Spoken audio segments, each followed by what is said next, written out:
You're listening to a summary of How Behavior Spreads, a book by Damon Centola. University of Pennsylvania professor Damon Centola argues that the more complex an idea, technology, or new behavior, the less likely large networks of weak ties will promote its adoption. In an increasingly connected world of loose and long ties, this matters. Through reference to extensive experimentation and research, Centola shows that the spread and adoption of important ideas, like getting vaccinated, voting, or adopting healthier behaviors, require tight networks of strong ties. Okay, so let's hear the first takeaway. Social contagions include ideas and behaviors. The spread or diffusion of social contagions occurs through social networks. Conventional wisdom about how this occurs proves fundamentally wrong. Consider how 1960s Korea dealt with runaway population growth. The Korean government sought to slow it through social influence via peer networks. Koreans in villages and towns gently diffused information about contraception to neighbors and close friends. These clusters of close ties overlapped so that, gradually, everyone in a village would get the message from a trusted peer.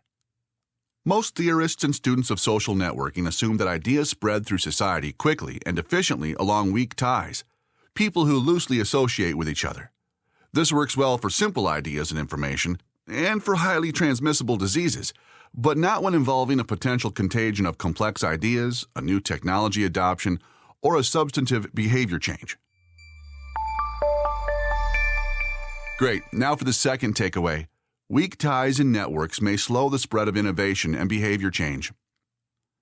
Dangerous and detrimental contagions often spread despite efforts to contain them, while beneficial ideas and encouragement for positive behavior changes stall. The AIDS virus, for example, spread so far and fast, and with such deadly results, that it ranks among the worst epidemics of all time. AIDS prevention methods, on the other hand, have spread in fits and starts, often running into obstacles like rumor and false information. Similarly, large portions of the population resist vaccinations or refuse new technologies, even when adoption proves clearly beneficial. People don't change behaviors or beliefs easily. Social norms and the social reinforcement of peers, strong ties, make the difference. All right, here's the third takeaway. Strong ties don't necessarily work better than weak ties. In close, strong networks, information and ideas spread slowly and redundantly. If Sam has a job opening, for example, and tells his best friends, they will tell their best friends. But many of their best friends are also Sam's or each other's. This forms a classic cluster. In small clustered networks, diffusion ends swiftly, while in large clustered networks, it takes a long time for ideas and information to spread. If a network includes weak or long ties, however, news of the job opening can take shortcuts to other people and their networks. 6 degrees of separation is the idea that each person in a social milieu can connect to any other person in it through only 6 bridging people. By exploiting this concept to spread news of the job faster and farther, Sam finds a great hire quickly using weak and long ties. Social movements, however, don't benefit much from weak and long ties. During Freedom Summer in 1964, as part of the U.S. Civil Rights Movement, people from all over America responded to recruiters via word of mouth and traveled to Mississippi on a dangerous mission to register black voters. At first glance, this degree of spread across great distances and between people that mostly didn't know each other would seem to rely on weak and long ties. In fact, word spread through strong, clustered, and less efficient networks. Why? Some social movements, like participating in potentially violent demonstrations, fall into the complex category. As such, convincing a person requires confirmation from close, trusted people. Conversely, if the social event entails little risk and cost, people with mild interest may show up when only a single friend invites them. Tellingly, totalitarian societies encourage weak, long ties, but actively discourage close groups. Okay, let's move on. Here's takeaway 4. The more complex a contagion, the more social proof a person needs to adopt and spread it. In some cases, even when you know a new technology, idea, or innovation can deliver great benefits, you might resist it. If its value depends on others adopting it or it requires a threshold of early adopters to grant it credibility, it is a complex contagion. Credibility often depends on adoption by people close to you, which provides social reinforcement. The larger the consequences of adopting a new technology or behavior, the more the need for peer reinforcement. As more people adopt it, excitement increases, and social contagion might take place. Suppose Sam, having hired a great coder, has a new product to sell. This time his idea proves more complex and, therefore, more difficult to diffuse. Suppose potential buyers need at least 2 confirmations to convince them to buy. Using strong, clustered networks, it takes a month for word to spread and sales to occur. Sam decides to add longer, weaker ties to spread the word, and sales faster. Surprisingly, diffusion and sales slow instead, and then stop. This happens because long, weak ties operate without necessary peer reinforcement. Sam needs wider bridges to create the confidence an adopter requires.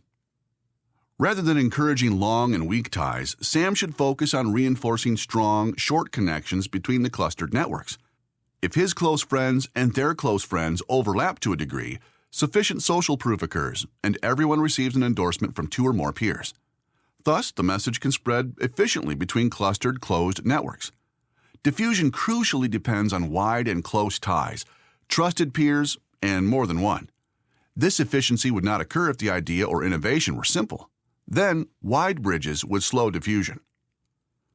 The network dynamics above grow more determinative with the complexity of the contagion, idea, behavior change, or innovation. Even in minimally complex cases, experiments show that clustered networks of close ties result in 40% greater adoption than random networks of loose ties. Ideas spread faster in the latter, but conversion happens far more frequently in the former. Empirical research suggests behavior changes in populations, getting vaccinated, for example, follow similar rules. And with a more difficult behavior change, such as quitting smoking, close networks and the influence of peers prove even stronger. Encouragingly, in the closeness of clustered networks, the continuous reinforcement from friends, coworkers, or family members, complex behavior change tends to stick. All right, here's the next takeaway. To spread complex ideas, behaviors, and innovations, don't rely on so-called hubs, brokers, or influencers. Some people have exponentially more connections than others. The social networking lexicon refers to them as hubs or brokers. They spread information to hundreds or thousands of people quickly and often link disparate people and groups. While hubs spread simple contagions effectively by the principles described above, they do not deliver the peer reinforcement necessary to spread complex contagions. Because hubs loosely connect a lot more people, those in them see a lot more people not adopting the idea or innovation. This influences them profoundly. Big networks at hubs connect weak and wide bridges. The bigger and weaker a person's network, the more social reinforcement they require to make a change. In other words, ever wider bridges become necessary. Those interested in spreading a positive health behavior or displacing an incumbent with a new technology should first seed their ideas in close, clustered networks. They also should avoid exposing potential early adopters to wider, looser networks. This can make the difference between success and failure. Likewise, leaders in organizations tend to overemphasize the importance of individual hubs or brokers who bridge network gaps between divisions and teams. The width of the bridges between coworkers matters more in the adoption of new ideas or technologies than one reinforcement, the broker, and weak ties. Individual hubs or brokers know they have influence in an organization. Naturally, they want to maintain and leverage it. Leaders should encourage more ties between clusters, such as teams or groups, because wider bridges protect against the influence and vulnerability of one hub and prove more effective in diffusing complex contagions. Even when high-status influencers endorse ideas or products, their extraordinary influence only converts their connections. Those connecting to such an influencer's personal network, the vast majority of the broader network, require more than a single reinforcement. The spread stops without wide bridges. Okay, here's takeaway number 6. Design better organizational networks by mapping out each person's network profile and engineering connections. Avoid self-reported surveys and network data. Instead, examine the teams, office locations, and groups employees belong to, such as company sports teams or committees, and where they eat, for example. This will help you paint a profile of whom they most likely connect with. The resulting network view of the organization allows leaders to encourage wide bridges by engineering floor plans, office and workstation locations, cafeterias, break rooms, and social events. The goal? Increase the incidence of chance encounters, putting together people whose collaborations might lead to new ideas, innovations, and wider bridges between groups and teams. The more people connect, the smaller the world becomes. Weak ties dominate people's networks. This favors simple contagions, memes and facile behaviors, over complex contagions, resulting in the crowding out of positive behavior change and worthy innovations. A slower pace of innovation has profoundly negative implications. Growing numbers of online communities that dive deeply into specific issues, ideas, and behaviors create clustered groups with strong ties. Encourage them. These might, if you nurture them, provide necessary forums for the spread of complex contagions. Now for the seventh takeaway. Online affinity groups provide the social reinforcement that convinces people to adopt new ideas and behaviors. People with a specific condition or disease, for example, get their social proof in communities harboring the same condition or disease.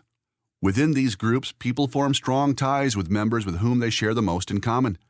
The more you can design a social network that lets people find relevant peers like themselves, the more empathy people feel, and the more influential your network becomes.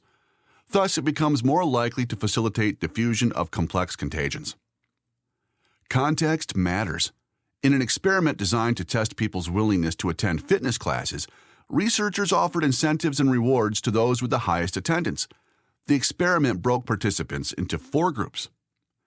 Extensive peer interaction, health buddies, and competition in the 4th group drove the greatest participation in classes. Peer support in Group 3, without competition, drew participants' attention to laggards, giving them an excuse to skip. A scoreboard might make active participants more salient, inspiring others to attend class. Team versus individual rewards had no bearing. The results don't imply that designers should limit peer interaction within networks. It supports the fact that network design intended to improve people's decision-making requires careful thought and relevant peer reinforcement. The lesson? Don't design according to the preferences of your target, nor to your hunches. That was a summary of How Behavior Spreads, a book by Damon Centola. Let's just hear those 7 takeaways again. Takeaway 1. Social contagions include ideas and behaviors. Takeaway 2. Weak ties in networks may slow the spread of innovation and behavior change. The third takeaway. Strong ties don't necessarily work better than weak ties. Takeaway 4. The more complex a contagion, the more social proof a person needs to adopt and spread it. Takeaway 5. To spread complex ideas, behaviors, and innovations, don't rely on so-called hubs, brokers, or influencers. The 6th takeaway. Design better organizational networks by mapping out each person's network profile and engineering connections. And finally, takeaway 7. Online affinity groups provide the social reinforcement that convinces people to adopt new ideas and behaviors.